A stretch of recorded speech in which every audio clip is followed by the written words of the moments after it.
ఏదైతే ముఖ్యమంత్రిగా ప్రమాణ స్వీకారం చేసిన తర్వాత అనేక కార్యక్రమాలకు శ్రీకారం చుట్టి రాష్ట్రంలో 5 సంవత్సరాలు జరిగిన విధ్వంసం కానీ ఇంకొక పక్కన ఏ విధంగా రాష్ట్రం నష్టపోయింది అనే విషయాలు కూడా కూలంకుషంగా చర్చ జరగాల్సిన అవసరం ఉంది. ప్రజలైతే ఏకపక్షంగా ఎన్నికలు నడిపించారు. తెలుగుదేశం పార్టీ పెట్టిన తర్వాత ఇది ఒక హిస్టారికల్ ఎలక్షన్. ఆల్ ఇండియా లెవెల్లో కూడా ఇటీవల సీట్లు గెలవచ్చేమో కానీ ఇంత పెద్ద విక్టరీ ఎక్కడా రాలేదు. ప్రజల్లో ఈ మార్పుకు కారణం ఏంటని అన్వేషిస్తే ఒక పక్క జరిగిన నష్టాన్ని గుర్తించారు, ఇంకొక పక్క ఇన్ని రోజులు ఏ విధంగా అణగదొక్కారో అవన్నీ కూడా భరించి ఒక ఫ్రస్ట్రేషన్లో ముందుకు వచ్చే పరిస్థితికి వచ్చారు. ఈరోజు మీరు ఇక్కడ ఉన్నారు మీడియా, మనం 4th ఎస్టేట్ అని పిలుస్తాం. మొన్నటి వరకు అందరూ మిమ్మల్ని చూసి భయపడ్డారు, కానీ మొట్టమొదటిసారిగా మీరు కూడా భయపడే పరిపాలన సాగింది. కనీసం ఫ్రీగా చెప్పుకోలేని పరిస్థితికి వచ్చేసారు మీరు. ఇంకా రాజకీయ పార్టీలు అయితే లెక్కలేనితనం వచ్చింది. ఇంకా అసెంబ్లీ నామమాత్రం అయిపోయింది.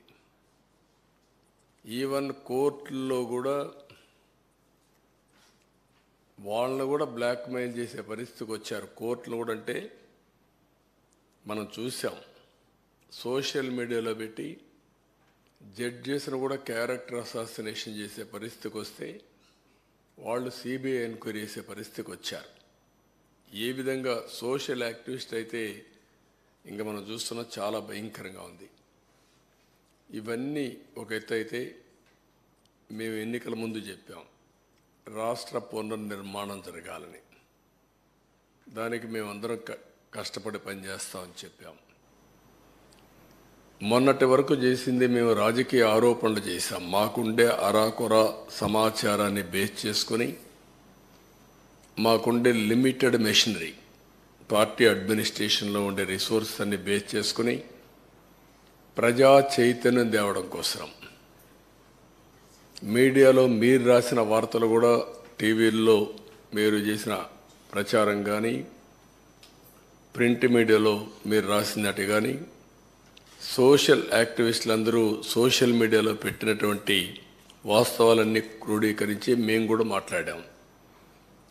అవన్నీ ఈరోజు ప్రభుత్వానికి వచ్చిన తర్వాత రెండు కూడా టాలీ చేసుకుని, ఇంకా మిస్సింగ్ లింక్స్ ఉంటాయి అవన్నీ కూడా ఎస్టాబ్లిష్ చేసి వాస్తవ పరిస్థితుల్ని ప్రజలకు తెలియజేసి వాళ్ళ సజెషన్స్ కూడా తీసుకొని, మేధావులు ఉన్నారు, లేకపోతే ఇంకొకరు ఉన్నారు, మీడియా ఉంది, ప్రజలు ఉన్నారు, స్టేక్ హోల్డర్స్ ఉన్నారు, అందరి సజెషన్స్ కూడా తీసుకొని ఏ విధంగా మనం ముందుకు పోవాలి, ముందు ఎంత డ్యామేజ్ జరిగింది రాష్ట్రానికి, మళ్ళీ ఇక్కడి నుంచి ఏ విధంగా మనం కోలుకోవాలి అనే విషయాలు మేము ప్రిపేర్ చేసే మునుపు వేరే మార్గాలు లేవు. మళ్ళీ ముందుకు పోవడం తప్ప వేరే ఆలోచన లేదు. ప్రజలు ఒక నమ్మకం పెట్టి మేము ఒకటే చెప్పాము ఎన్నికల్లో, ప్రజలు గెలవాలి, రాష్ట్రం నిలబడాలి. ప్రజలు గెలిచారు, గెలవడానికి దోహదం చేశారు, ఒక హిస్టారికల్ తీర్పు ఇచ్చారు. రాష్ట్రం నిలబెట్టడం ఇప్పుడు అందరి బాధ్యత. అది మేము బాధ్యత తీసుకుంటాం. అదే సమయంలో ఎప్పటికప్పుడు ప్రజలు కూడా సహకరిస్తే తప్ప సాధ్యం కాదు. అందుకే మొట్టమొదటిసారిగా 7 వైట్ పేపర్స్ పబ్లిసైజ్ చేస్తున్నాం. సమయం కూడా తక్కువ ఉంది. ఒక పక్కన నిన్నటి వరకు ఫార్మాలిటీస్ అని మేము కంప్లీట్ చేయాలి. అది అయిన తర్వాత కేంద్రంలో బడ్జెట్ పెడుతున్నారు, ఇక్కడ బడ్జెట్ పెట్టాలి. కేంద్రంలో బడ్జెట్ పెట్టే ముందు మన సమస్యలన్నీ వాళ్ళ దృష్టికి తీసుకొచ్చి ఎంతవరకు వీలైతే అంతవరకు మనం ఫండ్స్ తెచ్చుకోవడం కానీ, అదే మరి ప్రాజెక్టులు తీసుకోవడం కానీ ఇవన్నీ జరగాల్సిన అవసరం ఉంది. అందుకే ఒక 20-25 రోజుల్లో 7 పేపర్లు కూడా చర్చలన్నీ కంప్లీట్ చేసి మళ్ళీ మేము అసెంబ్లీ సమావేశాలు పెట్టుకొని బడ్జెట్ కూడా ప్రవేశపెట్టాల్సిన అవసరం ఉంది. లేకపోతే మళ్ళీ ఒక సంవత్సరం మనకు ఒక కన్ఫ్యూజన్లో పోయే పరిస్థితి వస్తుంది. అందుకే మేము 7 సబ్జెక్ట్స్ కూడా మీకు ఒక ఐడియా ఉంది. మేము కూడా టైం టేబుల్ ఇస్తాం.